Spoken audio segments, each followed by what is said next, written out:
It's blue skies and sunshine. A stark contrast to the last 48 hours where nearly 2 feet of snow fell in the area.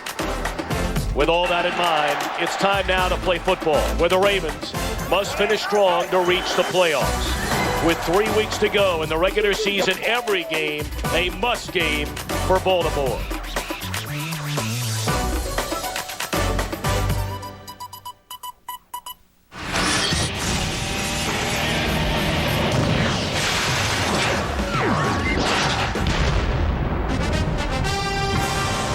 And ready for football we are. Ray Lewis. 14 years haven't slowed this guy down. The final 3 weeks of the season, and we welcome you to Baltimore, where the Chicago Bears come to town to take on the 7-6 Baltimore Ravens. And hi again, everybody, alongside the former Super Bowl winning head coach of these Ravens, Brian Billick. I'm Tom Brenneman. Welcome, as always, to the NFL on Fox. All right, Brian.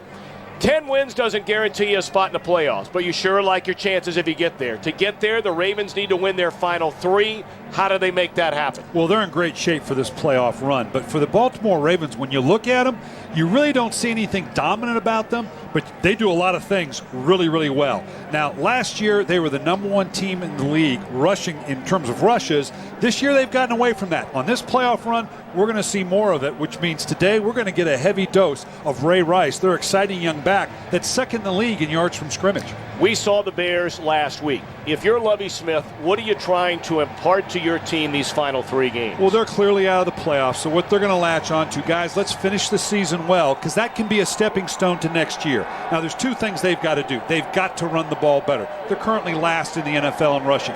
And Jay Cutler, we've seen the eye-popping throws, but they cannot turn the ball over like he's doing now in terms of a league-leading 22 interceptions. So after all the snow over the last 48 hours, crystal clear skies. Of course, this game originally was to be played at 1 o'clock Eastern Time, noon Central. But with all the snow and city officials working hand in hand with the National Football League, they pushed it back to this 4:15 start. Well, the Ravens won the toss, chose to defer to the second half. So Danielle Manning standing back for Chicago as this game is underway in Baltimore. Manning fields it on the hop at the 5-yard line, still on his feet, and is spun down at the 17. So that's why Jay Cutler will put it in play. Of course, Cutler, part of a blockbuster trade during the offseason, coming over from Denver, has thrown for better than 3,000 yards, only the 5th Chicago quarterback to ever do that. But the 22 interceptions, a league high.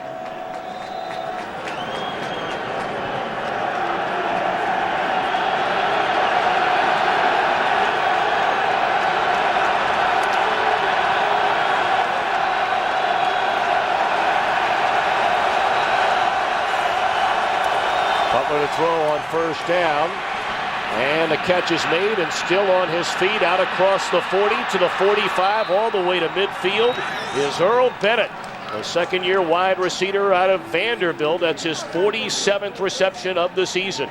We've seen a lot of this type of play out of the Chicago Bears. Jay Cutler trying to get the ball out of his hand very quickly. You can see Bennett on the outside right here. Comes back with that little one-step quick screen. Get the tight end in the tackle. Then just a nice job cutting, getting back to the outside. You always want a guy on a screen pass to get back to the outside away from the oncoming defense. A 30-yard gain on the first play from scrimmage. And a minimal gain on first down. A 2-yard catch by Devin Aromashadu, who had the big game last weekend in the loss to Green Bay. Matt Forte is closing in on 700 yards rushing this season. Aromashadu, an outstanding game last week. A career-high 8 receptions, 76 yards. Again, Chris Williams has started left tackle. Orlando Pace out with an injured groin. And again, starting on the right tackle position is Kevin Schaefer.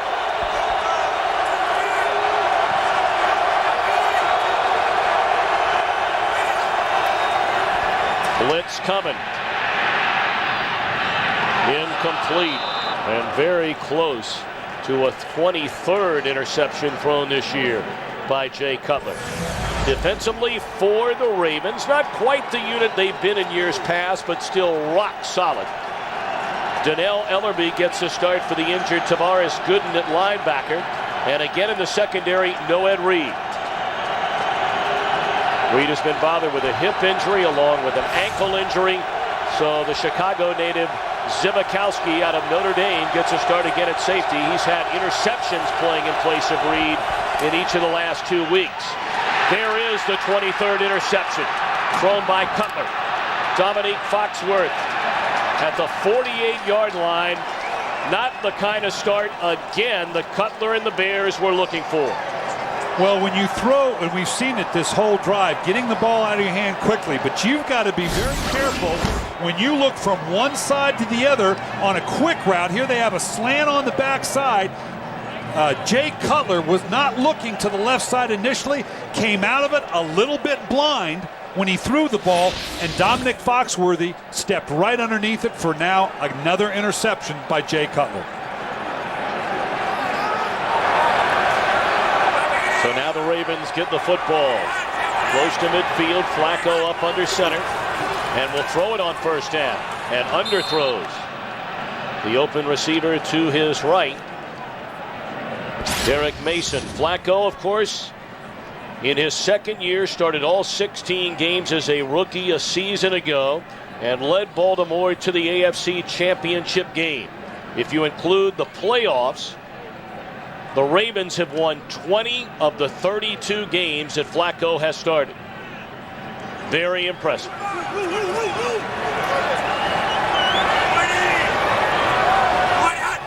Tight end Todd Heap in motion. They give it to Ray Rice. And the second-year back out of Rutgers runs for 8. A third and short upcoming for Baltimore. Talk about the Ravens in the backfield, Rice and McClain. McClain, a Pro Bowler a season ago. Demetrius Williams starts in place of the injured Mark Clayton. And again, it's Michael Orr moving over to the left side, replacing the injured Jared Gaylor. And there's Rice. Inside the 20, down to the 14. What a phenomenal year Ray Rice is having for these Ravens. This is just a counterplay by the Baltimore Ravens, and the Chicago Bears have packed this box with as many people as they can, but a great job of down kick out, and then now Ray Rice in the open field. His size, his speed, his power really jumps out at you when you get a chance to see him play. Rice will get it again for a gain of 1. Let's send it back to Los Angeles. Game break time. Here's Kurt Menefee. And a couple of good finishes. Detroit and Arizona tied at 24, but Anquan Bolden scores from 5 yards out with less than 2 minutes to go. The Cardinals win at 31-24. Then in overtime, Tennessee's Rob Barones, good from 46 yards out. They win over the Dolphins 27-24 in OT. Tough. Of course, that's good news for these Ravens fans with Miami going down. Better news, a touchdown pass to Heap.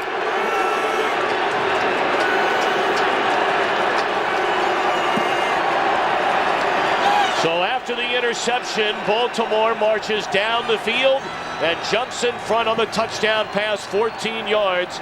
Flacco to Heap. We see this all the time. You flank out a big receiver like Todd Heap to see what is the matchup. Out of college, they called him the golden retriever. You like the size matchup here. He uses his size, moves into the slant. Great read and throw by Joe Flacco. Great opening series for the Baltimore Ravens. So now the point after by Billy Cundiff. They brought him in about a month ago, and he has been very good.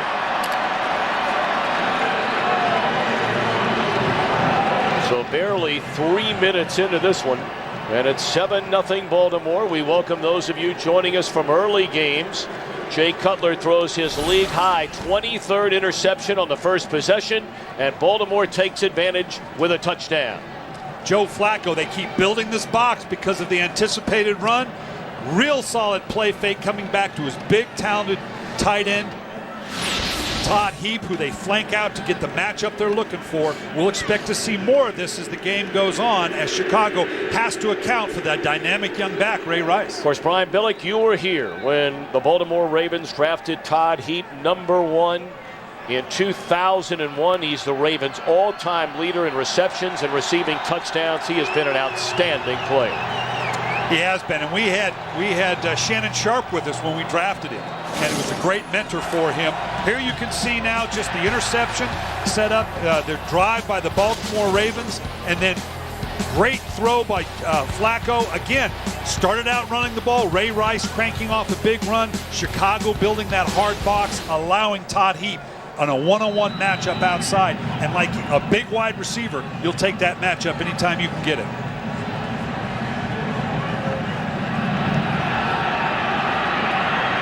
Danielle Manning from the 3.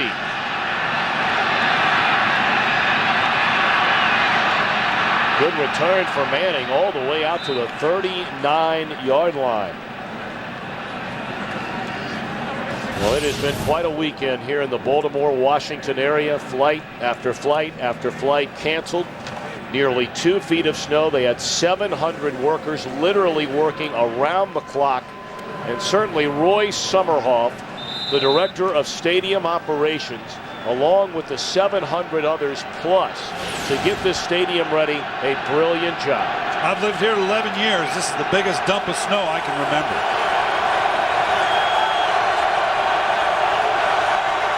So now Cutler and the Bears, second possession.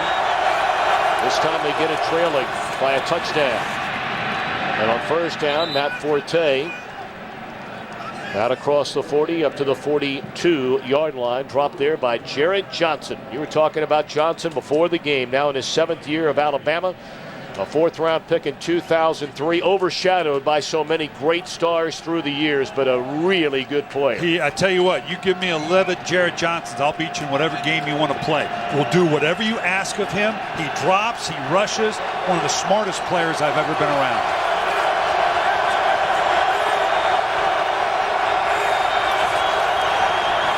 Forte again on 2nd and 7.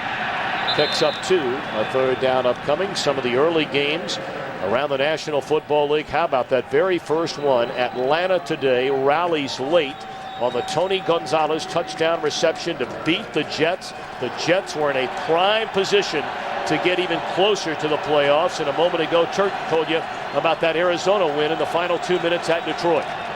Well, and like you said, Tom, that Miami losing to Tennessee very much affects the playoff race for these Baltimore Ravens.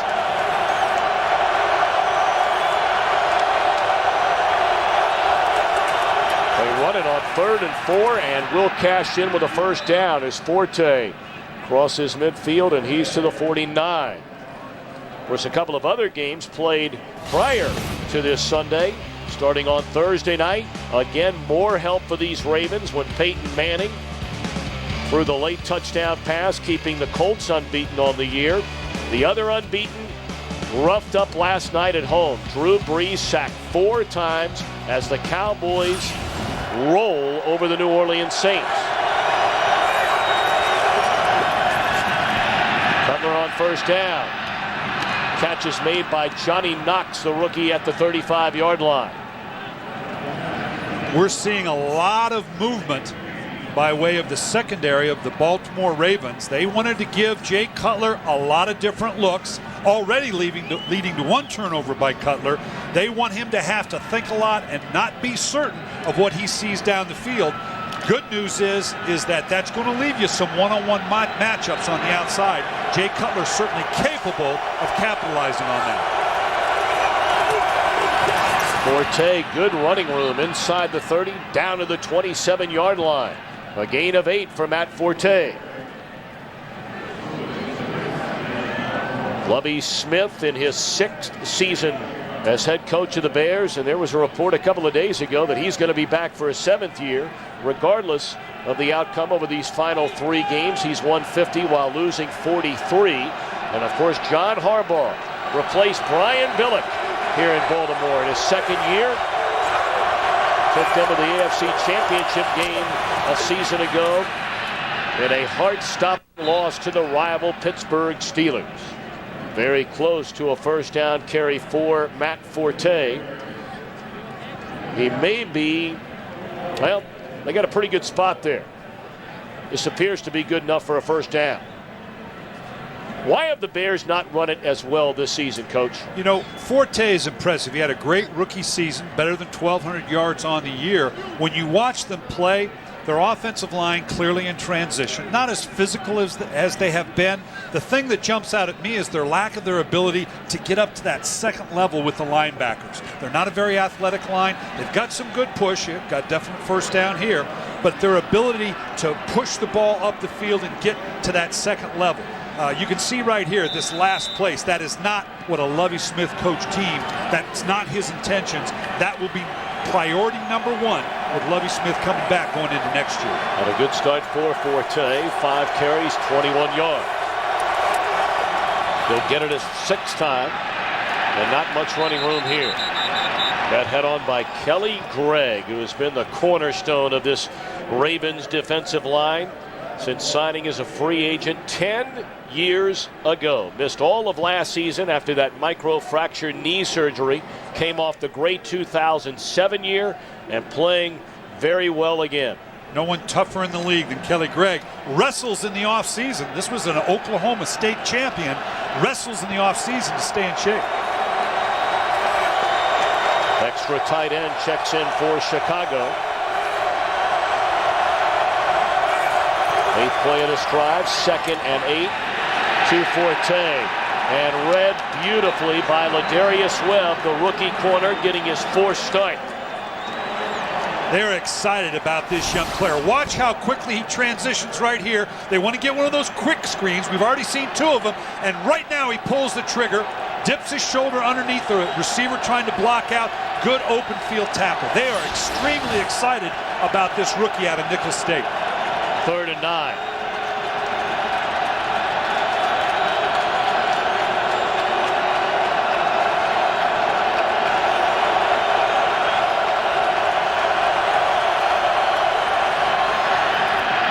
They lay it off for the tight end, and Olsen is very close to a first down.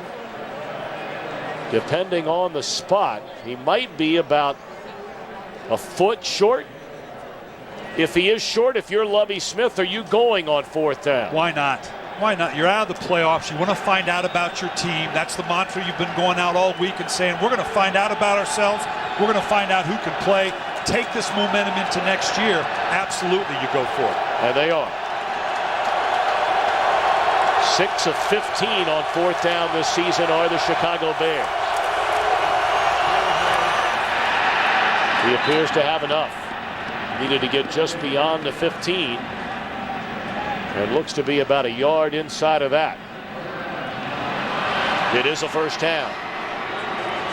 Now this, we talked earlier about, they've got to run the ball better. This is a great opportunity to shove the ball into the end zone, running the ball. But you know what? The Ravens know that too. And I think they're going to present Jay Cutler with an opportunity with some one-on-one matchups with maybe a play fake and a shot to the end zone if they choose to take it. 11th play of this drive. Tipped and intercepted by Jared Johnson.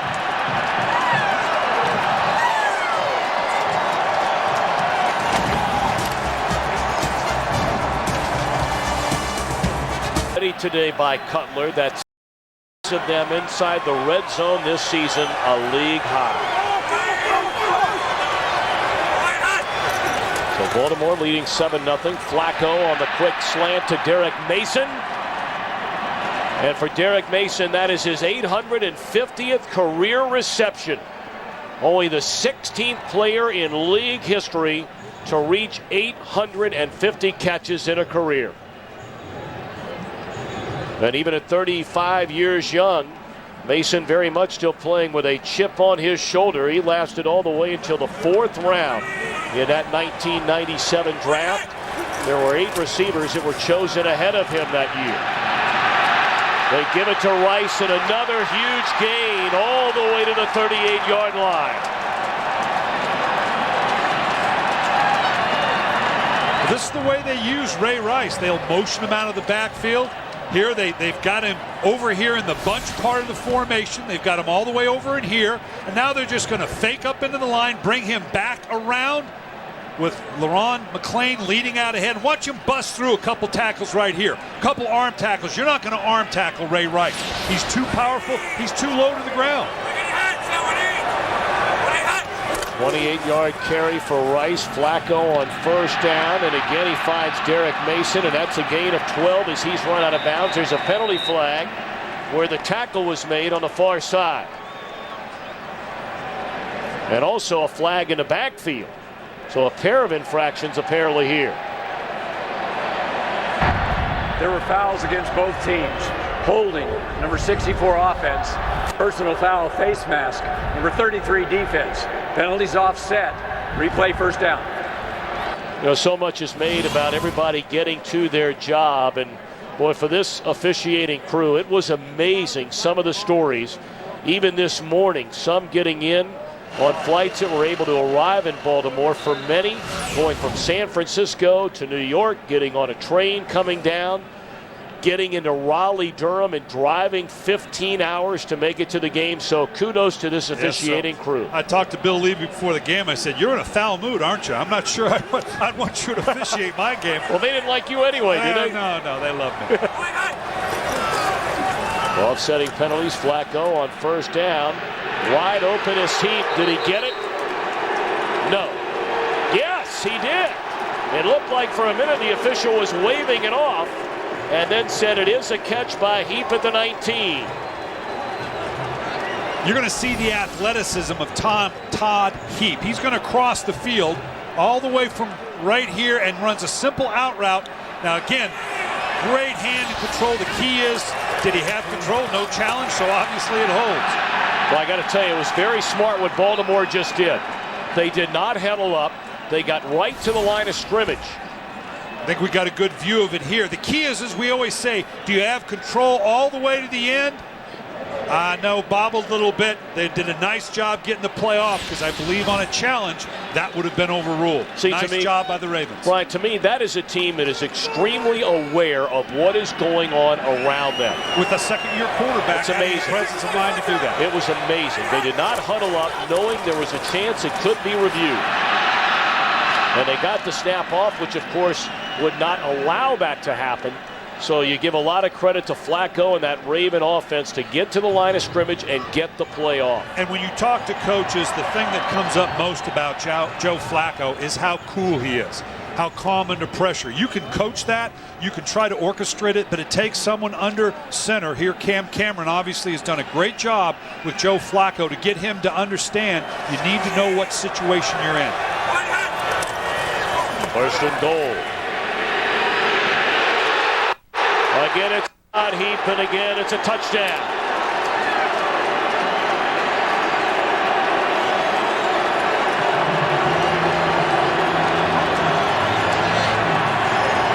This is two play action fakes with shots to Todd Heap coming off the end. This is an unbalanced line. Todd Heap is actually lining up at the tackle position. He is eligible. He was uncovered. Hard play fake because they were running the ball so well from that unbalanced extra lineman set that Todd Heap very easily gets in behind the secondary for his second score of the day.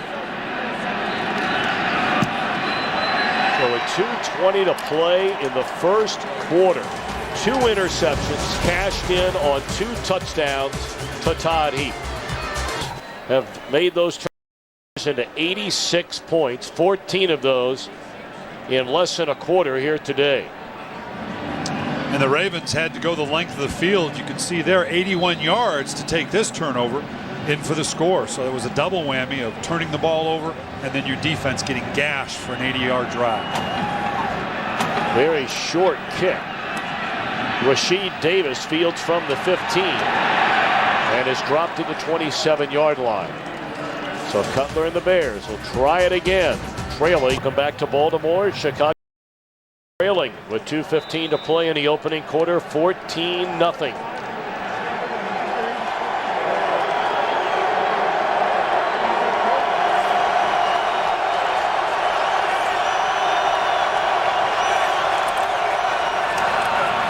Forte on first down, cuts it back to the inside out to the 31. Let's go back to the second interception today thrown by Cutler. This is what I was talking about. You look at Jared Johnson here, play fake at him, obviously responsibility for holding the edge, recognizes what's going on, and then watch. Has the intelligence and the athleticism to jump up, to knock the ball down and get himself an interception. Leads to the touchdown. Obviously the play fake we talked about out of the unbalanced set to the corner route to Todd Heap. Again, it's Forte, and again, it's Jarrett Johnson making a play.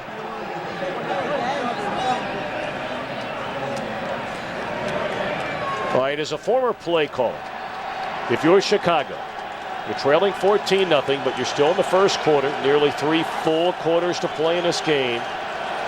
Do you have a tendency to get away from the running game? You do, and you've got to stay with your original game plan. They've been spreading them out all day, but they do need to run the ball. It's only a 2-score differential, and you've actually moved the ball pretty well.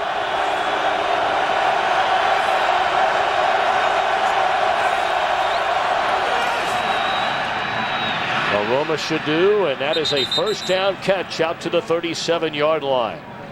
Aroma Shadu had 2 catches for the year.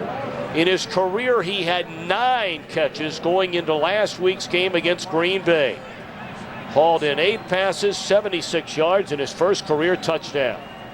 Well, with Devin Hester down, they've lost that ability to stretch the field, although Johnny Knox can do that.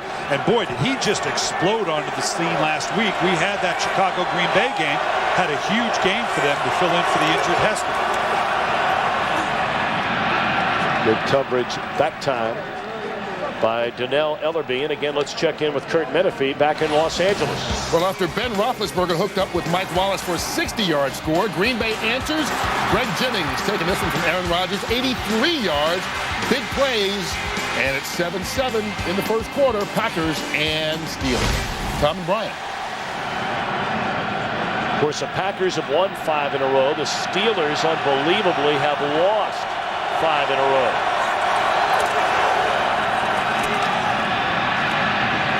Forte looking for a hole, and Ray Lewis right in the middle of it, along with Haloti Ngata.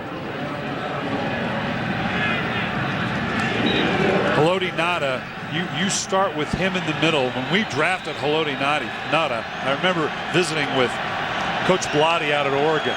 And the thing that sold me on Ngata was he said, you know what, we just had to take him out because we couldn't practice. We couldn't get a playoff offensively. Wow. We just had to take him off the field. Well, that's the end of the opening quarter, a quarter dominated by the Ravens, taking advantage of a pair of interceptions, 14-0, and Fox NFL Sunday continues after these messages. A pair of possessions, nearly 100 yards of offense for the Bears in the opening quarter, but 2 interceptions leading to 2 Baltimore scores. We open the second quarter on a 3rd down and 6, and Cutler out of the shotgun. Blitz coming. Throws across the middle, and it is a first down reception made by Johnny Knox. He beat Ladarius Webb.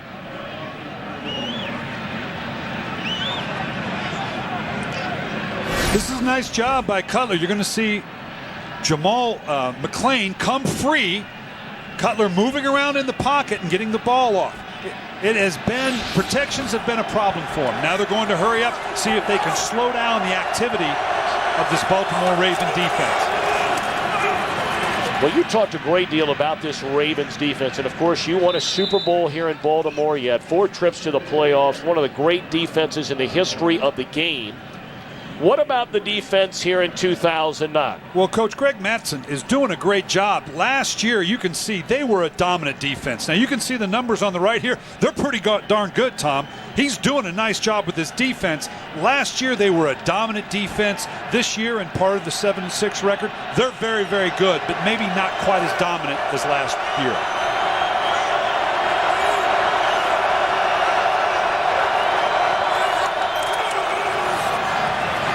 Shadu right through the fingertips. So another 3rd down upcoming for Chicago.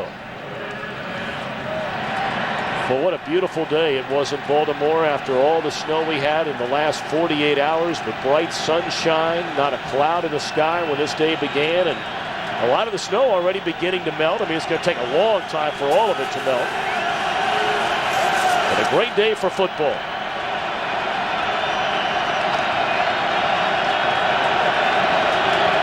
that's about the only snow you can still find inside the stadium. They left it where the Bears have their tickets for this game.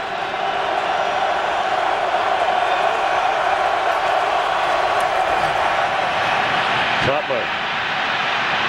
Nothing but running room ahead and slides for a first down to the 35. Again, nice job by Cutler moving around the pocket. The rush all coming upfield.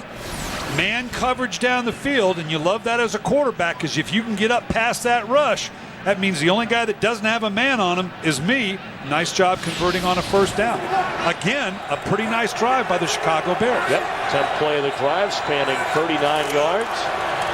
And they give it to first down to Matt Forte, and he is thrown to the deck for a gain of a yard.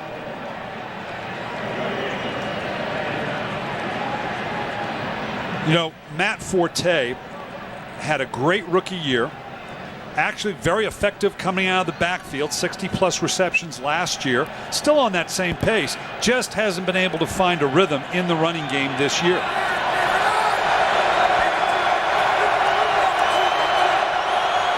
Chicago in a check mode. They've got to adapt to whatever the Ravens are giving them, run and pass. Cutler again just steps up and slides for close to another first down right at the 25-yard line.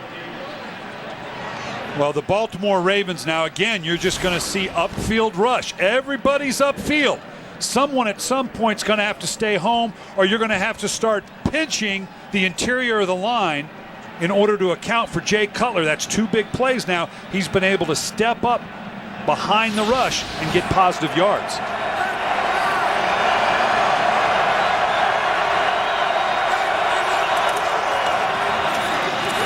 Forte, good running room, and close to yet another Chicago first down at the 15. Kelly Talabou tripped him up, but not before. A gain of nearly 10. It is a gain of 10. Now this is where it tests the mentality of the quarterback. You made a mistake down here before. Do you have the mental strength to fight through it? They're going to a no huddle. Again, Chicago does this to try to minimize the multiple packages of the Baltimore Ravens. Forte looking for a hold.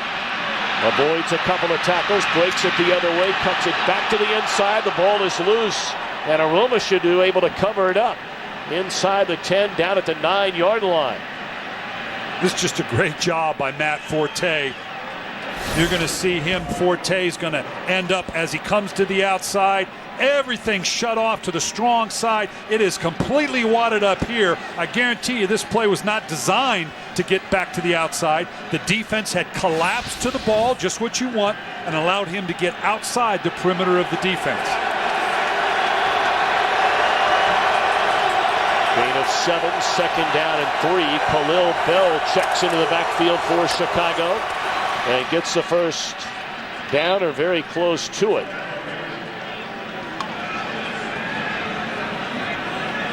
And depending on the spot of the football, he might be about a half a yard short. Well, we've already seen from Lovie Smith. He's already gone for it on 1 4th down. If they don't get it here, I would expect much the same, particularly down 2 scores early in this game. It is third down and inches, and Bell stays in the backfield in the I formation with Jason McKee in front of him.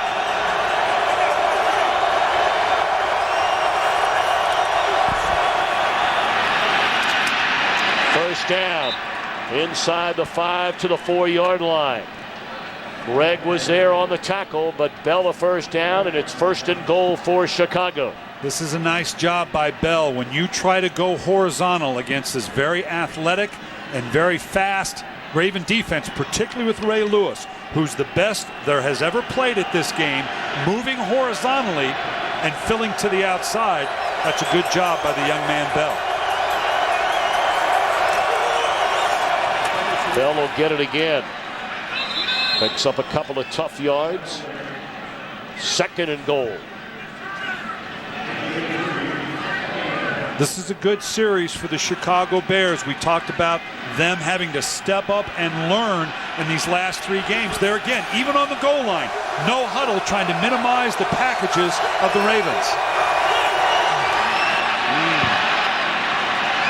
Had an eye on Bennett. Step for step with him was Ladarius Webb. 3rd down and goal. We saw that same throw in the game last week against the Green Bay Packers, Tom. They went no huddle, trying to keep base people on the field, get a matchup one-on-one on the outside, and see if you can make one of those back shoulder throws. 3rd and goal just outside the 1. 18th play of this drive.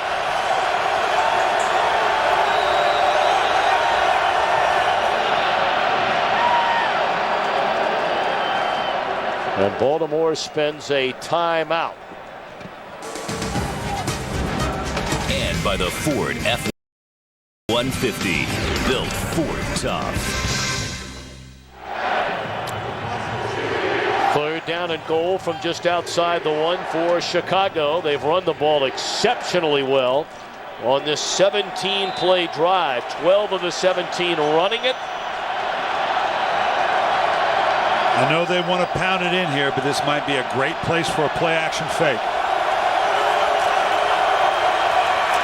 They run it and are denied.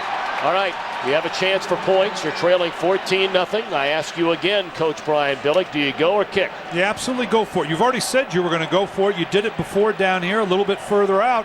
The ball's darn near touching the goal line. You got to go for it when you're a Chicago Bear team. All right, give me a play call here then. Well, you've just shoved it up. They've got to expect one more time. I think you've got to do something, either a play fake and a corner shot like we saw Baltimore do, maybe Jay Cutler with the play fake and getting around the perimeter. I don't know that you're going to be able to shove it up in against this Baltimore Raven team. Well, they're not going to get it off before the play clock anyway, so Chicago spends a timeout. They're going to talk this over. So 4th and goal upcoming when we return. Spreading everybody out here. They're going to try to run a quick little trap or they got Greg Olsen up here at the top. Watch for a shot to the big tight end. You called it. There's that shot. And it's incomplete. I have a hard time understanding that call.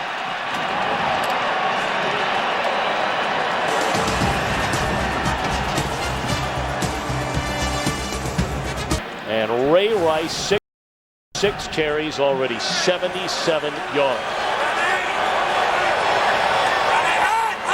Backed up against their own goal line and it blown dead before it ever got snapped. False start. Number 23 offense. Half the distance to the goal. 1st down.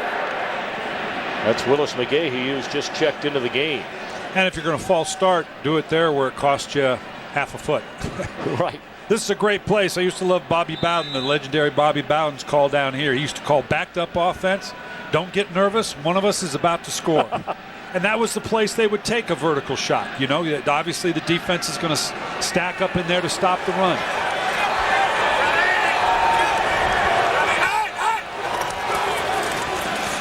Flacco, the quarterback keeper, picks up a couple of yards. Well, they spread everybody out here. Jay Cutler gets the ball up quick. A little flat for a fade throw. You need to bring it in over to the top. You had the matchup you wanted with Greg Olsen on Foxworth. And a little mini celebration by Foxworth, and nothing finable. Just, whoop, okay, I'll do it by myself. I'm excited. But kind of a flat throw by Jay Cutler. You needed a little bit more arc. Let a big athlete like Greg Olsen get underneath it and use that size and athleticism. I'd look for a play fake and a shot down the field here. They hand it to LaRon McClain, and he picks up, well, may have lost half a yard. Looking at the spot, Ogunleye there. The reason I say that is the Bears have packed the box real heavily, and you saw Derek Mason out there one-on-one. We've already seen a good play-action fake and a deep curl by Derek Mason. Now you've got yourself backed up on the 3-yard line with a 3rd and long call. Protection concerns. Joe Flacco again very much about, I'll convert, but I cannot turn the ball over here.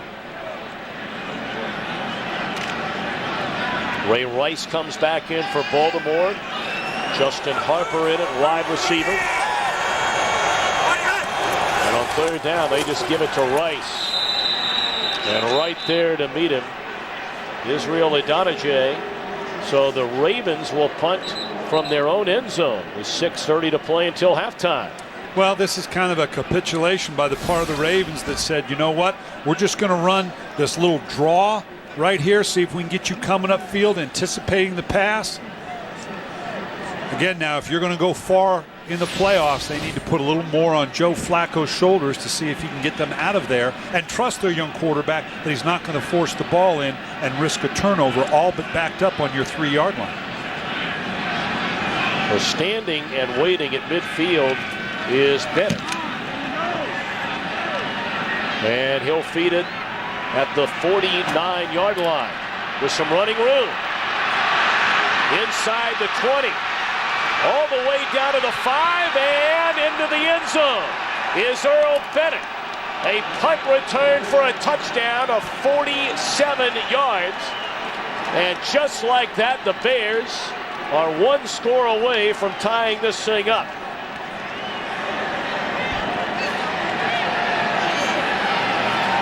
Nice explosion by Bennett. When you're kicking out of the shadow of your own goal line, you're trying to get as much air as you can.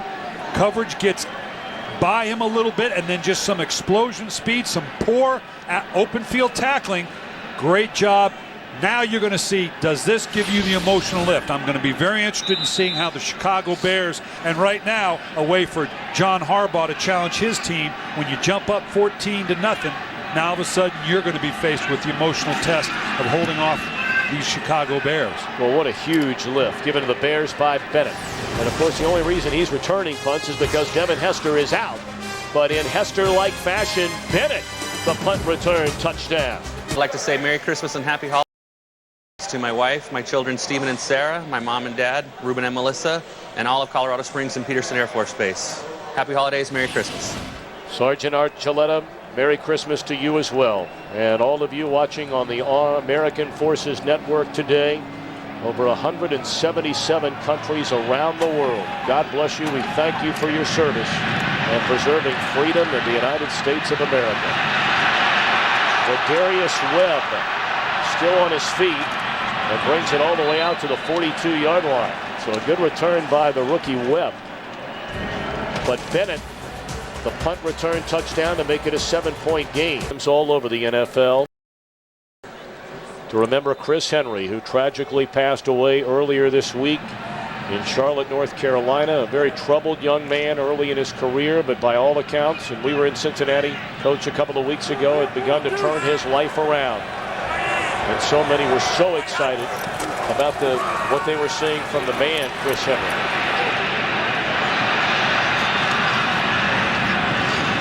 Ravens with the football, leading 14-7, and on first down, a short pickup on the throw to Ray Rice. Well, Ray Rice leads this team in receptions, and part of the reason the increased completion percentage by Joe Flacco has been that anytime you can dump the ball off to Ray Rice. I don't know that it's a good thing that your running back leads your team in receiving. You probably need more of that presence down the field, but it shows you the 1-2 threat that Ray Rice gives you and why he's second in the league in yards from scrimmage. Second only to Chris Johnson, who, by the way,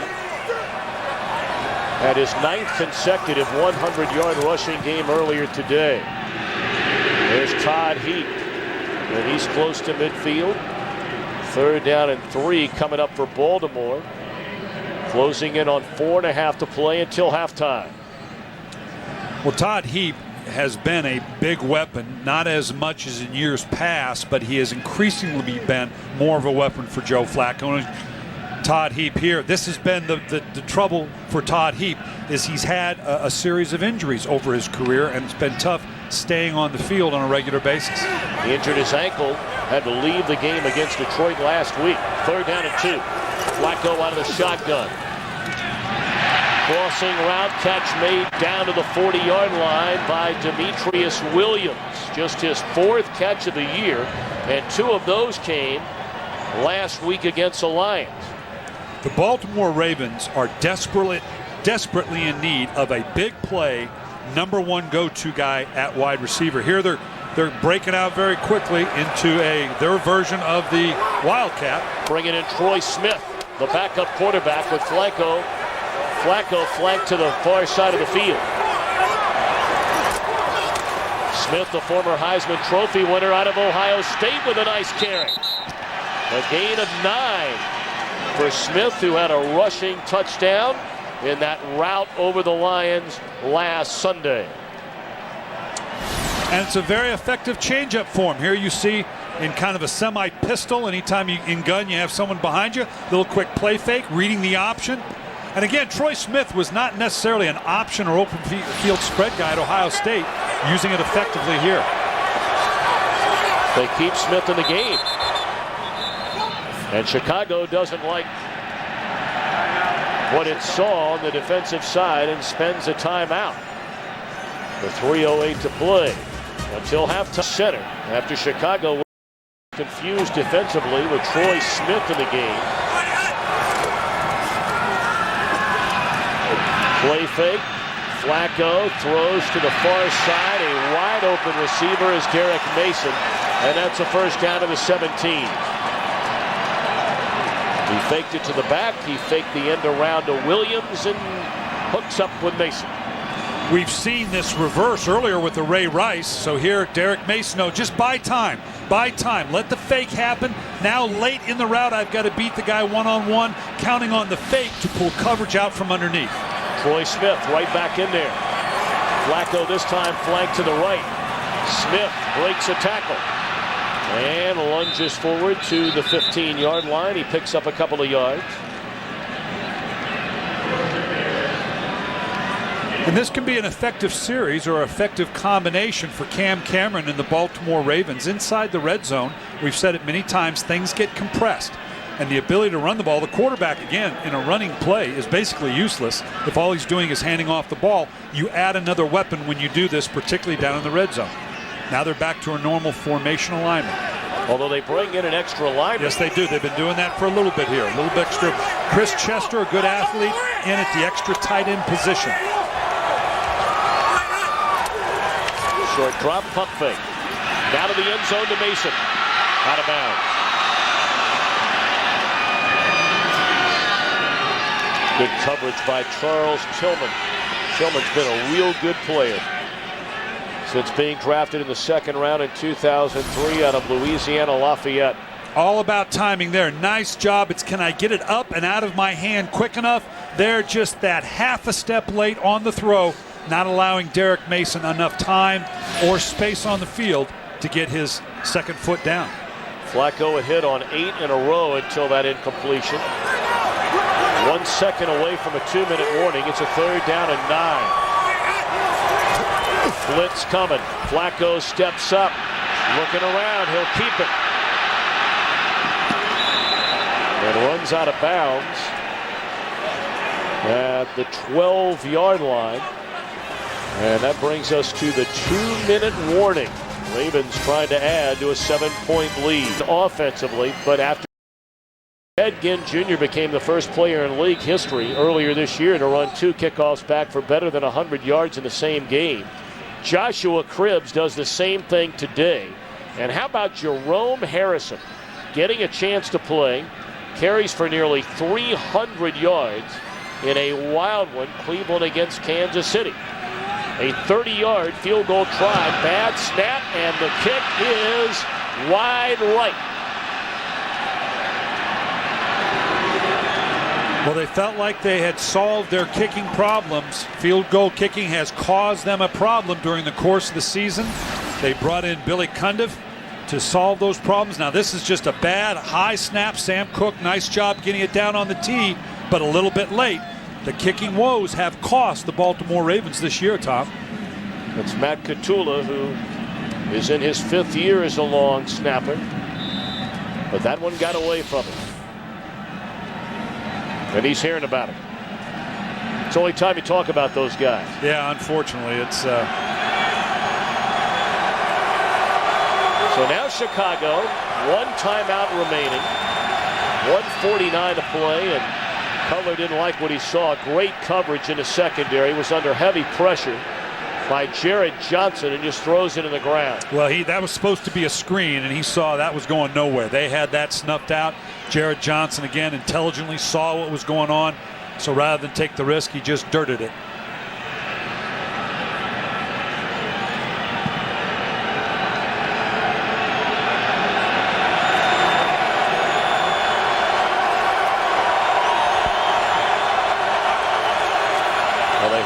to Forte on a second down. He breaks it to the outside and then runs out of bounds, which stops the clock with 1:38 to play and a third down upcoming. This becomes, I'm not going to say a critical down in this game, but an interesting one nonetheless. Should Chicago fail to get a first down, Baltimore has 2 timeouts remaining. And that's your priorities when you run a 2-minute offense. One, you'd like to score, but number 2 is do not give the ball back to the other team so they can execute their 2-minute offense.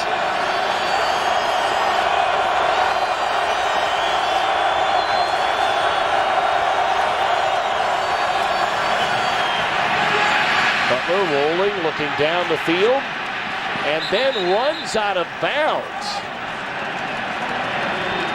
Yeah, at that point, if you know you're not going to get the third down, like a good running back at the end of a game trying to run out the game, stay in bounds. Make the Ravens utilize a timeout and take one of those 2 timeouts off the board.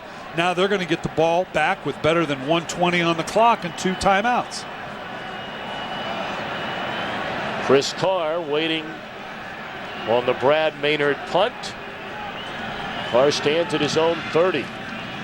Short punt. Carr bobbled it and then is thrown down to the 42-yard line. So with Forte running out of bounds, Cutler running out of bounds, Baltimore gets the football back with 1:21 to play and the 2 timeouts still in their pocket.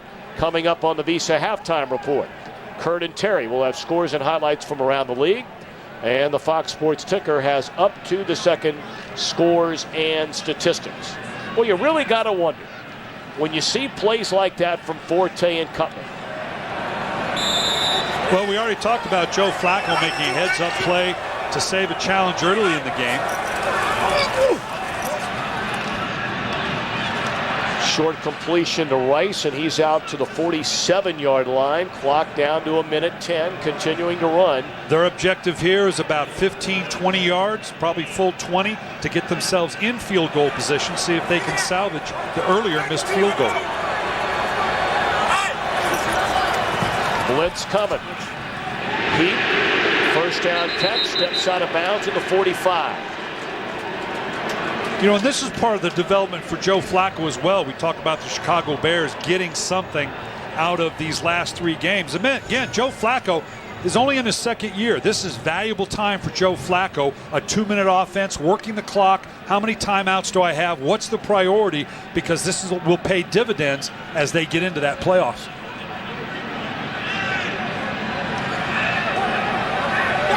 Ravens coming into play at 7-6.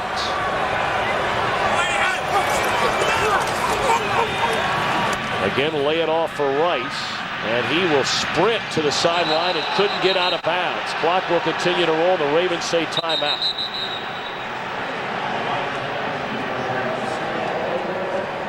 Charles Tillman able to throw him to the ground before Rice could get to the sideline. Well, I think Ray Rice is pleading the case for horse collar, but there's a lot of elements to the horse collar. You got to get in behind the pads. You've got to whip your legs around. Here, this is just a good tackle. He didn't whip back under his legs. His hands were outside the back of the pads. That's a legitimate tackle.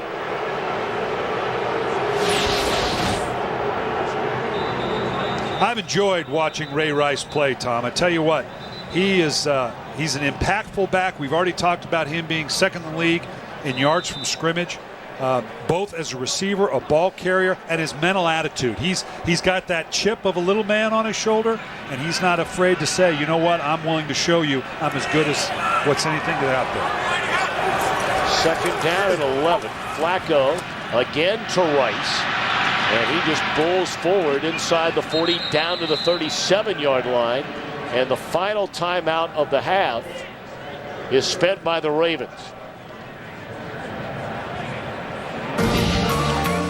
Well, we'd like to remind you, weekdays make lunchtime your new prime time at foxsports.com, bringing you lunch with benefits. You can log on to check out new episodes of original sports shows delivered to your desktop every Monday through Friday at 1 Eastern, including Coach Speak with none other than Coach Brian Billick. Very interesting this week. You have the head of NFL officials, our good friend, Mr. Mike Pereira.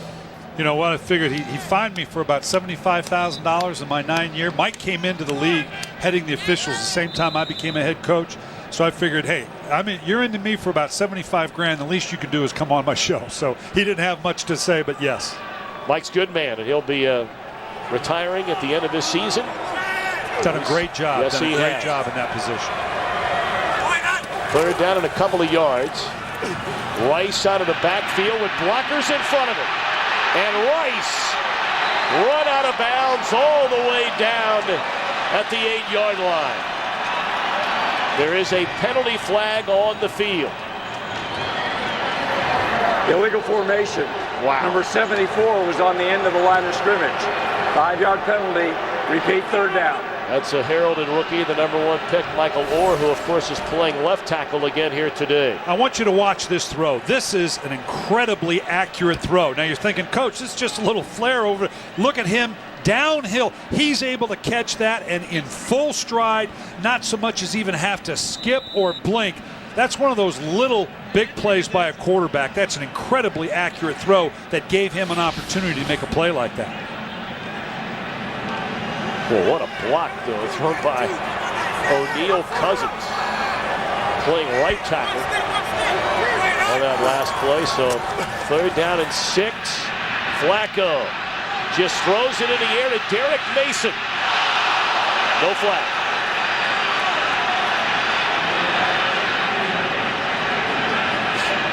Well, now a fourth down. You have 19 seconds left. Why wouldn't you go for it here? You're well out of field goal range, and really, what's the point in punting? Well, but you don't want to give, again, you don't want to give the ball back to the Chicago Bears, because even if it's just to keep them in position for a Hail Mary pass, you got to be about the 50-yard line to take any kind of shot like that. All right.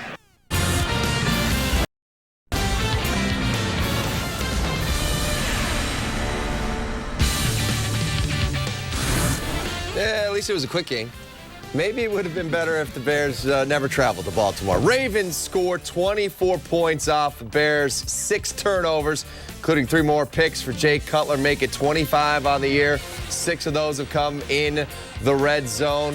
Bears fall to 5-9. Earl Bennett, the only points, 49-yard punt return for a touchdown. Before the game, Jerry Angelo addressed Lovey's status, the Bears' offensive scheme, whether today's game and the final 2 will go into the decision of keeping Lovey.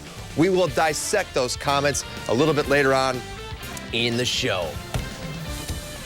What's up? Welcome to U.S. Cellular Bears Postgame Live. I am Pat Boyle, Mike Sy with 3 former Bears, Mr. GQ Jerry Azuma, our quarterback Jim Miller, and our lead blocker Dan Jiggets. I know this team had a brutal time getting to Baltimore. It began Friday night. It finally ended in the early morning hours today.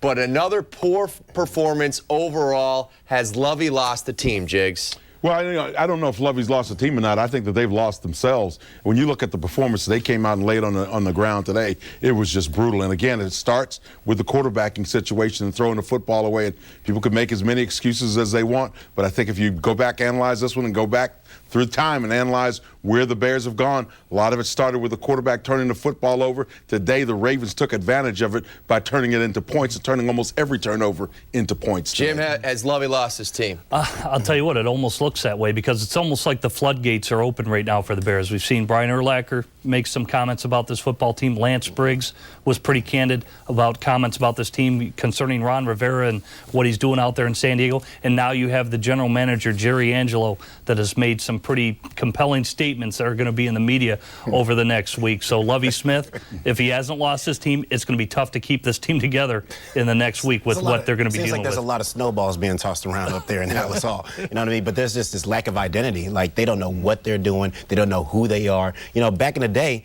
they had an identity, and they said, you know what, we're going to be this, and this is what we're going to be. But now they just don't know what they are right now. Well, you know, I want to make sure that evaluate, and the reason why, you know, I couch my terms, my comments about Lovey, is I want to make sure that evaluation process starts at the top.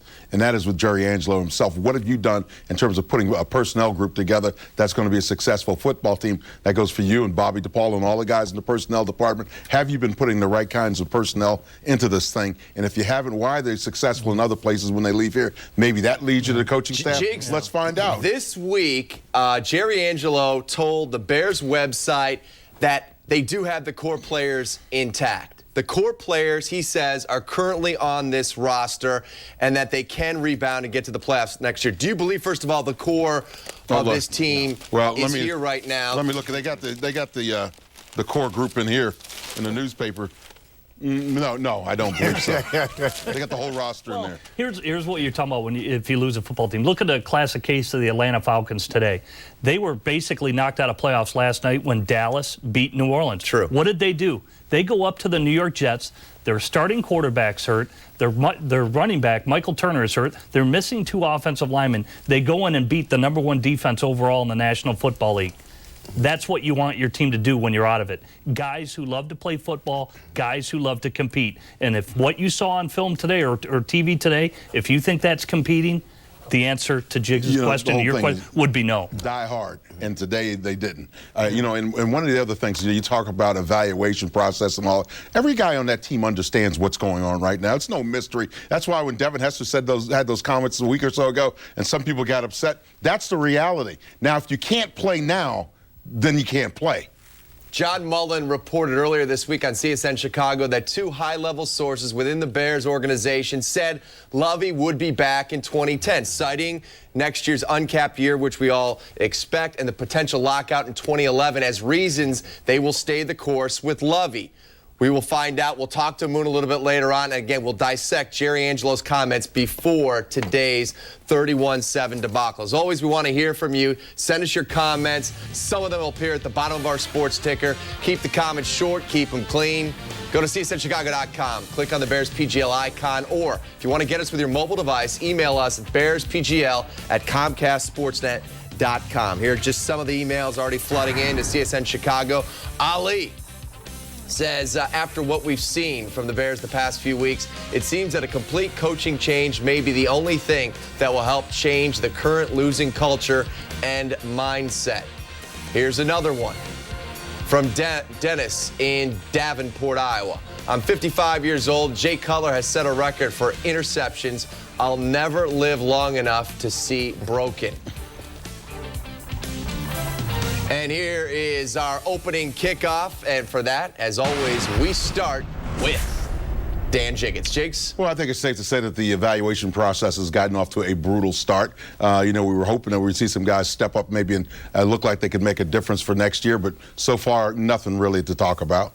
What do you have for us, Jim? Well, I think, I kind of said already, the floodgates have already opened. If you see this team already starting to fracture right now between Brian, between Lance Briggs, statements that have been made, and now Jerry Angelo, see what happens in the next 2 weeks. Because if the Bears lose to the Detroit Lions, we can honestly say this evaluation process has not only started, it will be over. They will make a coaching change. Yeah, and this team, man, they need ownership. The players out there, they need to own this team. It's their team. And there's just this big lack of execution, like you saw today with the interceptions, the fumbles and things like that, the mishaps. It's just the overall lack of execution. They can't do this. Last week it was penalties, remember? Right, and 13 all the penalties. There. The interceptions have continued on this week. Lack of a pass rush today. Mm-hmm. I ask you, the question, are those then things that you can control as a coach, or are those things that you have to rely upon the talent of your team to provide for you? Pass rush is one of them. Did you see a pass rush today against Baltimore? Not. And Joe Flacco, not exactly the niftiest guy in the world in terms of running around in the pocket. And offensively, just 2 first downs in the second half, and Jay Cutler does it again. Another, poor performance. 3 more picks, now leads the league with 25. Another one in the red zone. What would you do to coach him up, Jim, as you take a look at Cutler? I'm at a loss for words. I don't know what to say anymore. I'm at a loss for words, too, because, again, today, you can't throw into coverage when a guy's covered. Look at the last interception by Dominique Foxworth, or even the first interception. If a guy's in your passing lane, you can't throw the football. It's really that simple. So I don't know what communication is getting done up at Hallis Hall, but Jay has not gotten that memo to just throw it away. And so, it's got to start from ground zero to me for this offense. And it has to be built around Jay Cutler, and they have to have the communication lines open so that he understands how this offense should function. Last case in point about that, look at the 2-minute drive right before the half. How does Jay Cutler and Matt Forte run out of bounds in that situation to stop the clock? That, to me, that's lack of communication from the coaching staff, that these guys don't know how to execute the offense in those crucial situations. All right, let's take a look at the quarterback comparison between Joe Flacco in his second year in the league and Jay Cutler. Again, 3 interceptions. Wow, look at that quarterback rating, huh? 7.9. Wow. Almost got that. I mean, I don't even, I won't even go with I won't even make a Rex comment. Let's go and break down the 3 interceptions. You talked about Foxworth jumping the first route. The second one, they're inside the red zone at the 14-yard line. You've got McKee open there, and, Jarrett Johnson makes a good defensive play, a great defensive play, but shouldn't a franchise quarterback be able to arc that ball and get that to the wide open? That's potentially, receiver. and also getting the separation from the line of scrimmage. If you know it's a play fake and you know that there's an end man on the line of scrimmage that's not going to be blocked, you somewhat abort the fake. It's got to be almost a complete non-fake is what it's got to be. Get depth, set your feet, pop your feet, and deliver the football at whatever angle it needs to be negotiated with the end man who is unblocked. Jared Johnson made a great play, but you go back to the first 2. The first interception, Dominique Foxworth diagnosed it just by the formation. Jay Cutler had run that play before during the year. Same thing. He looks front side, immediately comes backside. Dominique Foxworth was tipped off by the formation, so that was a problem with the play. Then the last one, he's scrambling. The guy's covered. He just can't throw the football. And sometimes the opportunities missed, too, like the Greg Olsen play in the end zone where, if that ball's lofted maybe with a little bit more of an arc on it, Greg Olsen comes up with a touchdown there. Or the backside fade that they tried to throw. Yeah. I think some of the touch throws, and that can be worked on with Jay. Where you're looping it over linebackers and in front of safeties, that can be worked on through drills, things you can do. You line up underneath the goalpost, actually, and you can do drops there, and you got to touch it over the goalpost in order to complete it to a receiver. Those things can be worked on. Jay's talented enough to complete that throw, but you're right, Jiggs, that throw was way too flat. But this type of thing, but the mechanics have been happening over and over and over again this season. How much emphasis can we put on the quarterback coach for trying to make that change? I think there's a lot of the things that they're dealing with are very correctable, in my opinion, from his mechanical standpoint. They are very correctable, and we've seen the same mistakes made over and over again. More importantly, the situational play is just brutal by this football team. Nothing, to me, defines this season more, and we've seen it time and again, than the red zone situation. The Bears go 19 plays, 50 yards. They get it first and goal at the 4-yard line. Bell runs for 3 yards. Then they go second and goal from the 1. Incomplete pass to Bennett on the wide receiver's screen. Then they go 3rd and 1 to Forte. 0 gain, no gain. Then 4th and 1, all right? 4th and 1. They don't have a bread and butter. We've been talking about it all season long. They don't know how to get 1 yard. They throw the fade, which is such a small percentage as far as completing that pass. Yeah. It was bad play call, poor execution, all around. It kind of, to me, showed everything.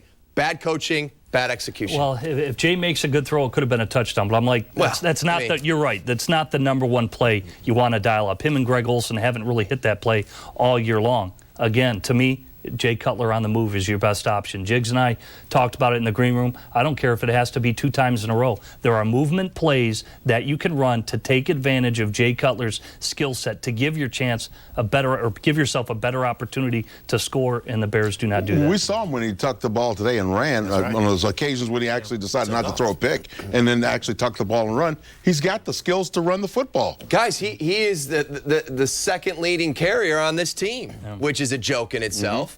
But, roll him out. The only time that we've seen them in 4th and less than 1, the best play is number 6 on the keeper. That's been the best play. And, the other thing you brought up, Pat, though, on the goal line, if you have an offensive line that's worth its salt, they need a yard, and you got 3 downs to get a yard. If you can't get it, again, you have to start looking for some other guys to block. It's just that simple. And what was disappointing, too, was they actually got the running game going a little bit, too. They got it cranked up today. And they got it cranked up. 14 points behind, my friend, and go, so you still can run the ball, even though you're behind, successfully.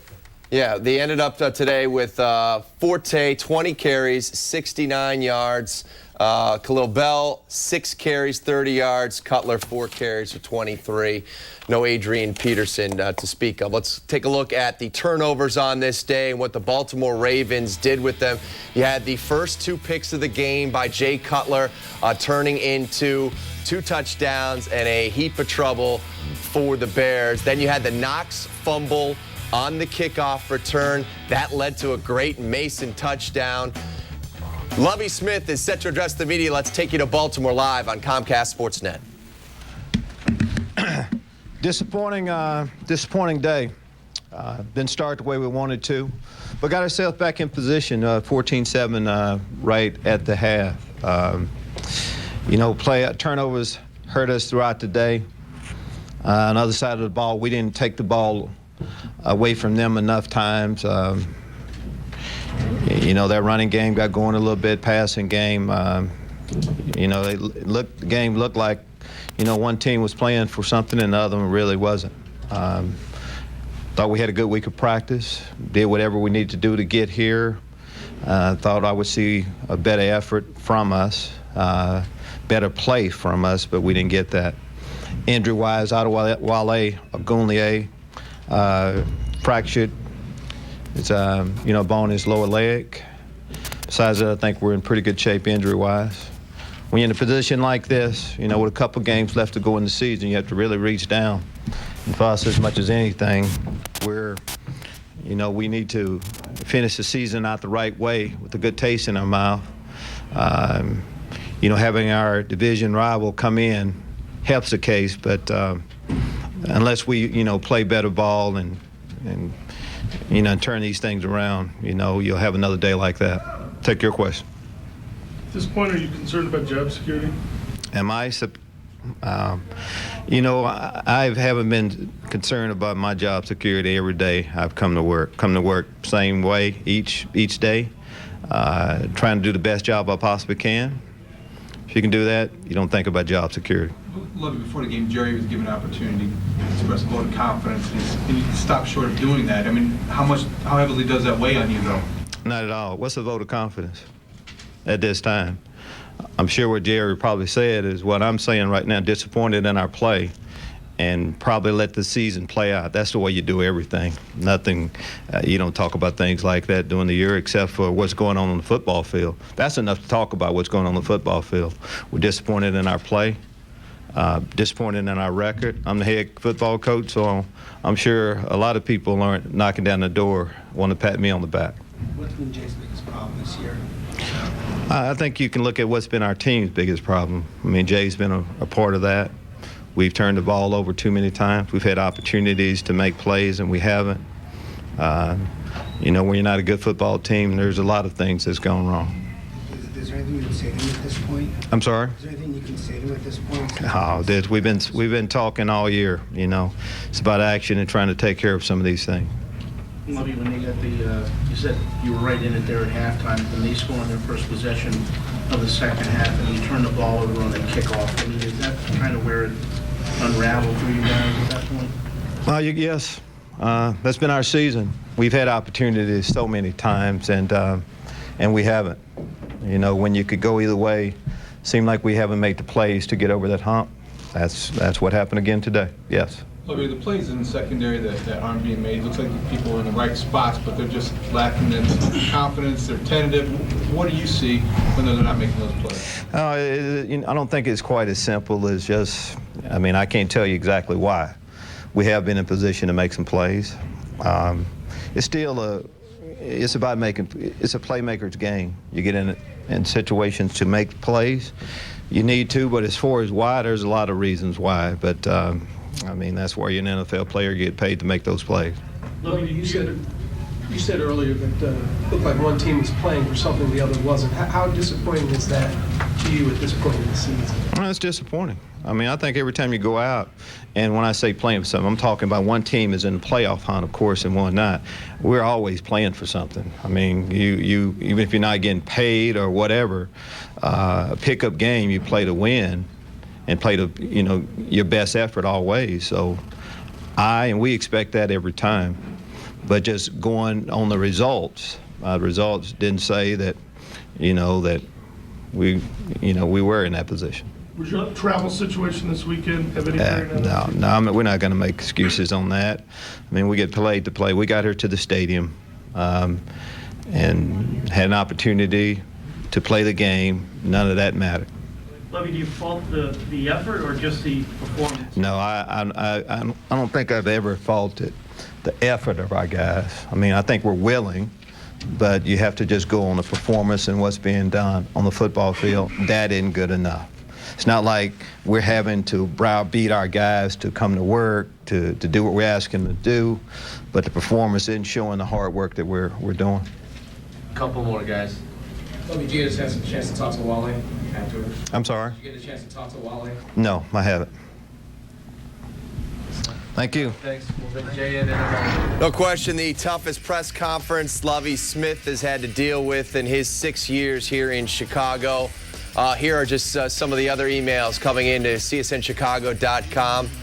We'll get back to that in a second. Jay Cutler is set to address the media at M&T Bank Stadium in Baltimore. Let's listen in to the starting quarterback of the Bears. What was the most frustrating thing after today? The whole thing was, 2 early picks.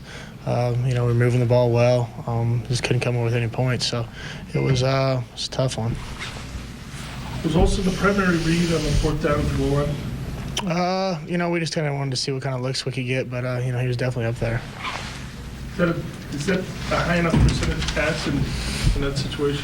Yeah, I think so. On the deflected interception, just explain a little bit of what went wrong. The ball was deflected, and he caught it. So it was a good play by him.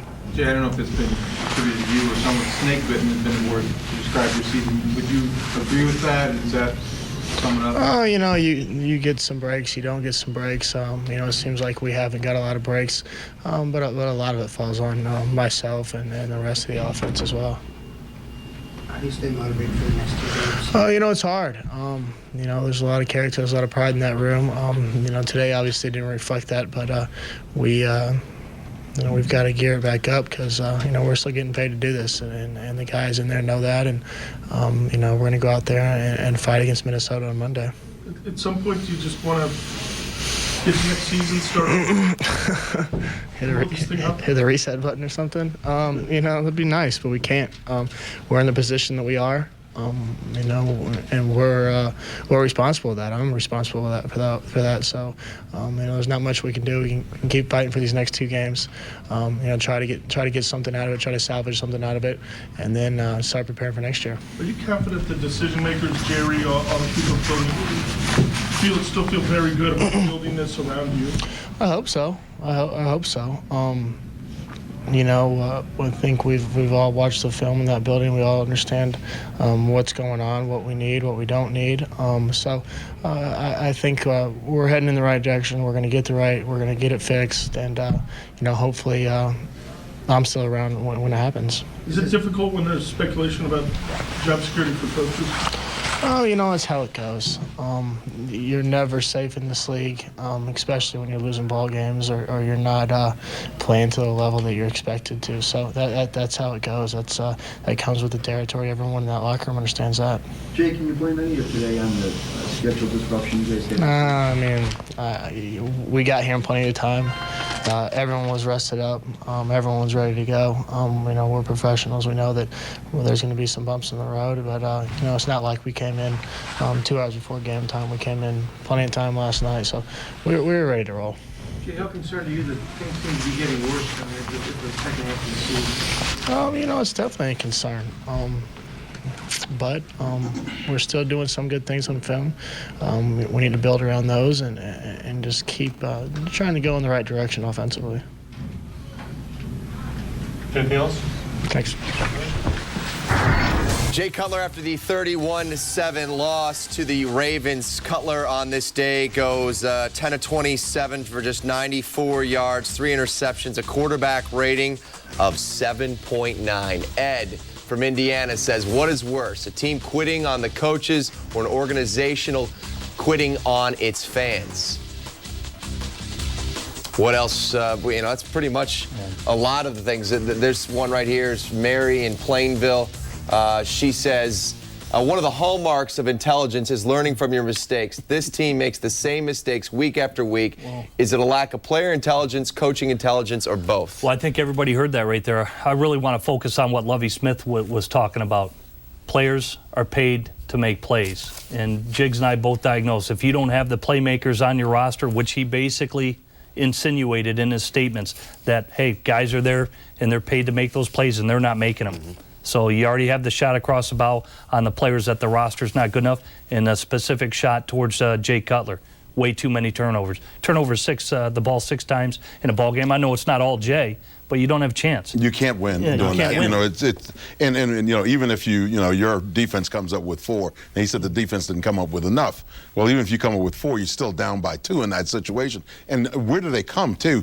You worked hard, and we talked about running the ball. You look at that drive that the Bears had at the beginning of the game. I think they ran the ball 7 or 8 times in that drive, got down into the red zone, and then what do? They decide to throw the football, and it gets intercepted. That's the kind of thing that sets you back. They led in time of possession at the break, but it's because they took all that time driving down the field and then giving up the rock in the red zone. In a league that is, based on parity and on any given Sunday is the mantra, folks, this team is not even close to being playoff caliber. 4 losses by 20 points or more against those 4 teams, all in the playoff hunt right now, or already have secured playoff positions. That tells you. You're 3 scores away from a playoff team. You're not close to them What did we talk about last week on this very show? We talked about whether or not you're getting better or you're getting worse. You look at the other teams in this division, they're younger teams and they're better football teams. Green Bay, Minnesota, they're better football teams right now. And what have you done to make yourself better?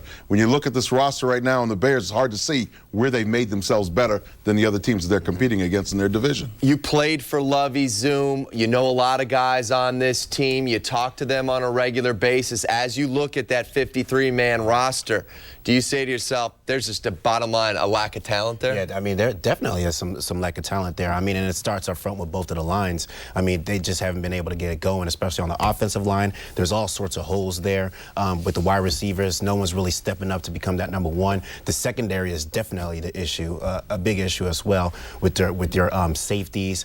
Who's going to be the nickelback position, because that's been rotated a few times. So there's holes all over this football club, and they have to figure out how to do this. And it's going to be extremely tough because they don't have a first-round pick.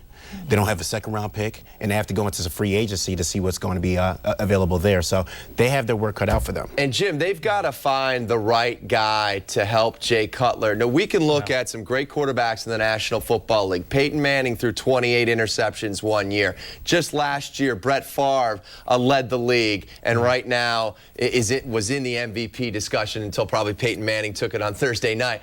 But the bottom line is a lot of great quarterbacks in this league have had horrendous seasons and thrown a lot of interceptions. Are we getting to the point, though, that it may be irreversible if it continues to snowball this way and they don't get the proper person in here to help this guy out, because it looks like it's getting worse week to week? I agree with that, because, like anything else, you're either getting in good habits or you're getting in bad habits. And we've seen these bad habits continue as the season goes along. So somebody is not there telling him about how these things need to get corrected, at least somebody that he respects.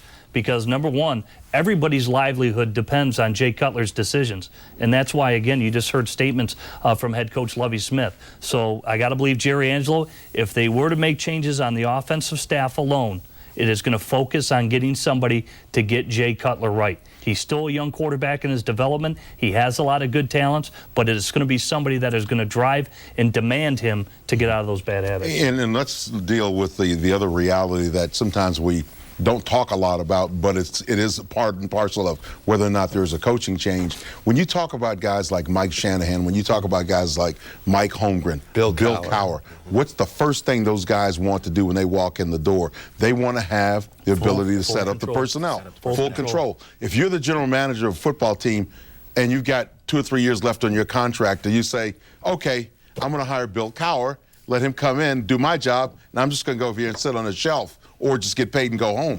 No, it's not going to happen that way. That's that's what's stopping this train from rolling forward, I think. I mean, when you're asking Jerry Angelo if the talent's on the roster, of course he's going to say this challenge, because is he going to say, no, just fire me right now? I mean, let's be honest. And if you talk to Lovey and pin him down, and we finally saw it today, players got to make plays. It's the first time, and that's why people love playing for this guy, because he doesn't call you out. That's as far as he's going to go until maybe next week or the week after. But that's as far as we've ever seen Lovey go, as far as pointing the finger. Because I think that for the first time he realized that, you know, his deal's on the line. Sure. And how do the guys respond? Okay, I've covered for you guys all of this time. Are you going to respond for me now? And then they go out and lay an egg like that. We got Kip Lewis. He's live in Baltimore. He'll have player reaction. We've got reporters inside that Bears locker room there. We're going to have the highlights coming your way on the other side, or lowlights as they are. And we're also going to get into the whole Jerry Angelo discussion before the game. We've got all those comments. We've got John Moon Mullen to come on and discuss the story he broke on CSN Chicago earlier in the week, saying that Lovey would be back in 2010. We've got this U.S. Cellular poll question for you. Who do you blame most for the Bears' 5-9 record this season? Is it Jerry? Is it Lovey? Is it Ron Turner? Or is it the players? Log on to csnchicago.com to vote away. Some people argue with that. Maybe Mayor Daley could rip up the runways at O'Hare so the Bears can't return home. Probably would have helped, maybe, so they couldn't have taken off yesterday at 8:15. At this point, a forfeit would have been nice. Enough with the Bears. Matt Dahl and I are heading downtown to the Blackhawks game. Yeah, I was supposed to be at that game, too. Steve picked it up this week. Good job, Steve. A little upset about that. By the way, 1-0 Hawks right now over the hated Detroit Red Wings. All right, Steve's favorite guy, Bears offensive coordinator Ron Turner. After his offense put 0 points on the board, here is Ron. You know, turnovers. I mean, turnovers in the first half. We we moved the ball and had some turnovers. In the second half, we just never got anything going. But turnovers, same story all year. First 2 interceptions, Jake forced those throws. Yeah, the first one was a tough look. We didn't have. I'd like to have another play called in that situation. Receivers getting inside on a slant, and they were heavy inside on them. So you'd like to be able to recognize that and just not force it and throw it away. Punt the ball. Recognize that we don't have a good look, and that stuff you'll learn. You said after a couple of times this year that you wish you'd have a different play called or whatever, but at some point, I mean, quarterback in his fourth season should adjust, shouldn't he? Those mistakes. Well, that's always going to happen. I mean, every call is not going to be perfect. There's a lot of times, you look at it like to have something back, and yeah, that's just part of the process, and learn. When you have a good look and have what you want defensively, then you gotta execute. When you don't, then you got to manage the bad plays. Somebody would have told you in August that 2 games left to go, Jay would have spent the season leading the league in interceptions. How surprised would you have been? Very, very. Yeah. So, just can't do it. I think Jay tried maybe just too hard to get the ball that Roma should do this time. Seemed like some of the bad places. Yeah, I don't know. I don't know about that. We just didn't execute very well. When we had opportunities to make some plays, and we did have some, we didn't make them. And then the turnovers. Can't turn the ball over, and we did. 2 turnovers in the third quarter that just kind of sucked the life out of you. It just made it that much more difficult, it seemed like. Yeah, we never got anything going. The first quarter, we were moving the ball. We felt confident we could move the ball based on what we did. We turned it over a couple times, but we did move the ball. And then start the second half, just we never got anything going. All right, there's Ron Turner. Take a look at these stats from the Bears offense. The Bears offense didn't give you the 7 points that came off of special teams, but the second half in particular, you've got a total of 2 first downs and 4 turnovers, 62 total yards.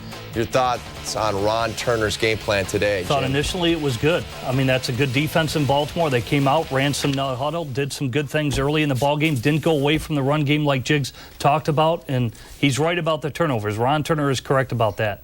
But if you go back and look at that 2-minute drive right before the half, the coaches can be blamed for that drive. Those guys got to know to not run the ball out of bounds and give Baltimore another opportunity to score. The ball game should have been 14-14 at the half, and then the team doesn't come out and tank let me in ask the you this, second half like they did today. Every one of us, during the course of, you're playing the game, you look at the clock and you understand the situation. Under 2 minutes to go, you don't want to give the ball back to the opposition with time on the clock. So when you catch the football or you're running the football, you know to stay in bounds. Now, that's a situation where, the coach can't come and say, hey, Jimmy, remember now, don't run out of bounds on this thing because you stopped the clock. I mean, that's got to be up here, and that's playing smart. Well, you would think that, but you would also think that there are players that need to be told certain things. You and I both know that, and we would do that in those situations, but evidently we're not drafting brain surgeons here because some of these guys are clueless about the situation. So the coach has to signal into the quarterback, Jay, if you hand it off to Forte, tell him to stay in bounds, tell him to get on the ground. That's what the situation calls for. Just give out the reminders to the other guys so they don't make the dumb decisions that they made today. Ron lost me with the 3 plays at the 1-yard line. That to me was, that was his major blunder on the day. On the other side, Alex Brown has some strong comments after this loss. He even apologized on Twitter to his fans. It's all coming up next on US Cellular Bears. Be on Countdown to Kickoff Thursday night right here on Comcast Sportsnet. Here was his tweet just moments ago. I really don't know. We are just not a very good team right now. And it's sad. I'm sorry you have to watch. I know it must be hard. That was just on Twitter in the last few minutes. Here's Alex Brown addressing the media a short time ago. We came out and played with intensity in the beginning of the year, all year. Not from the first play, so I don't know. Well,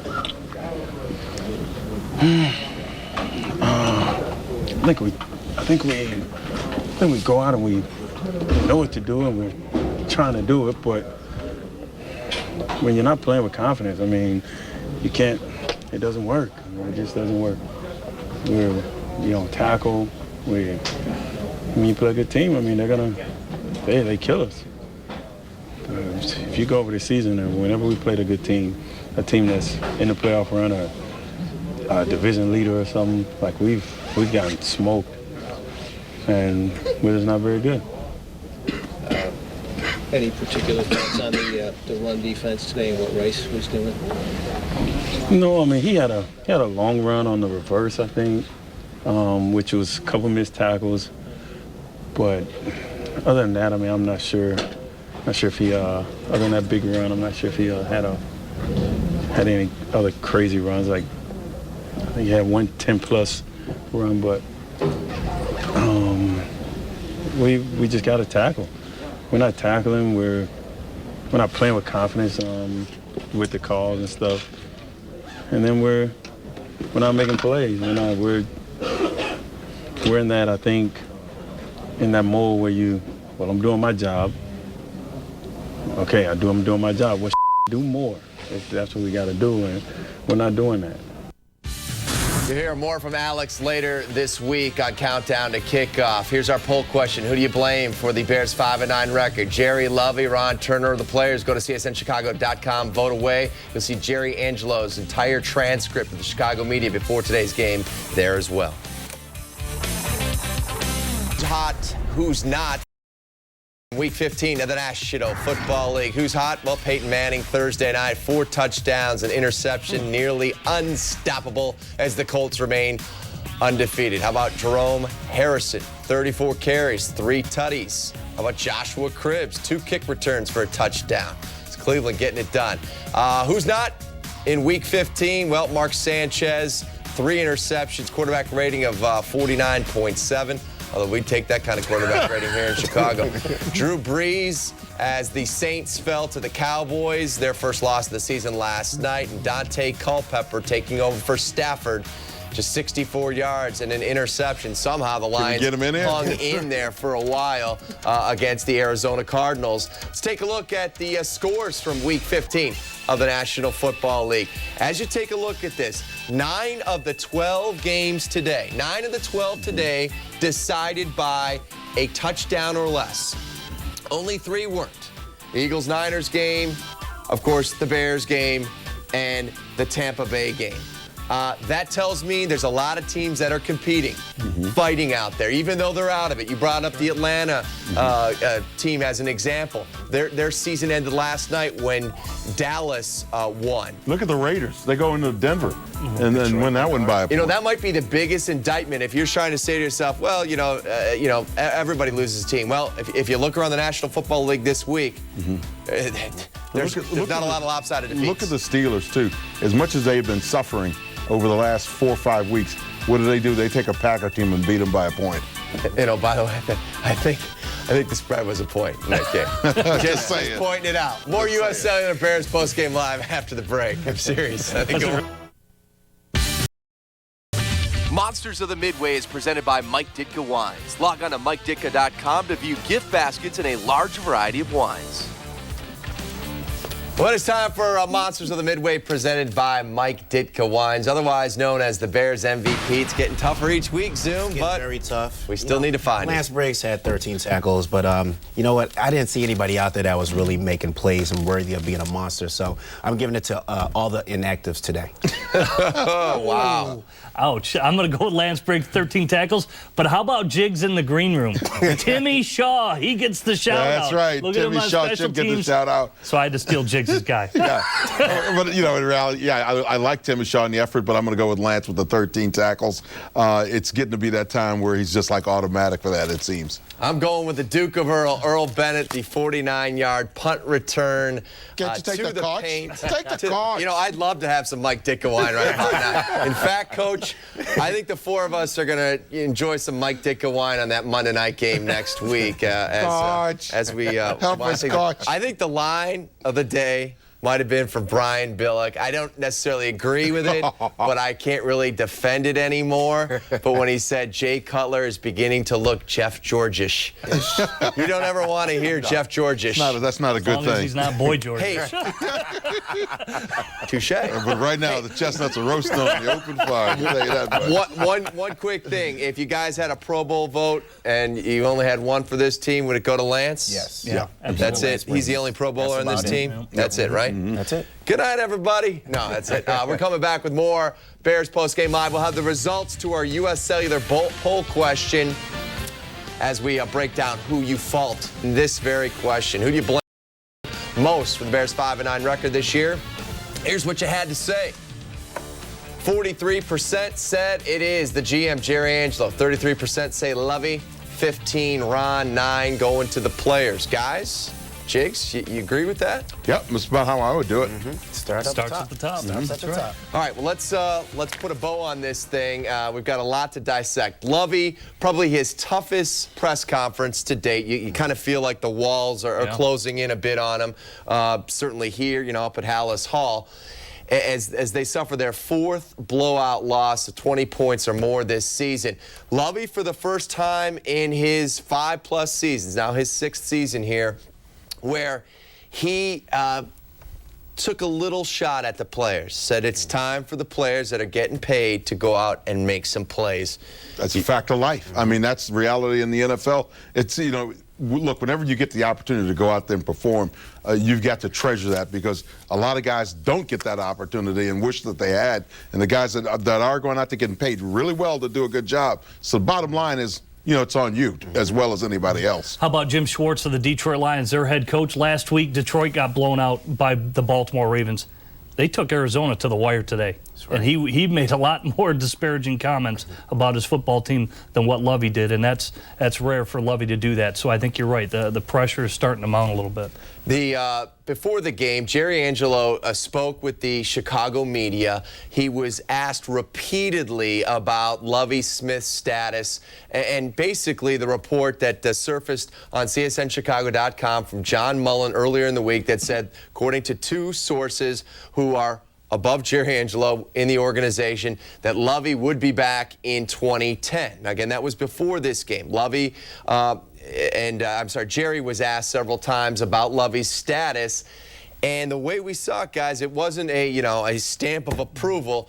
The guy said, you're going to take it and spin it any way you want, that we're going to evaluate this thing when the season is over. The reporter came back and said, look, you can end any spin right now, any speculation by saying he will be back. Well, here, maybe here's and one Jerry thing, stopped. Here's the one thing we never thought about. Maybe he's not going to be the one making that decision.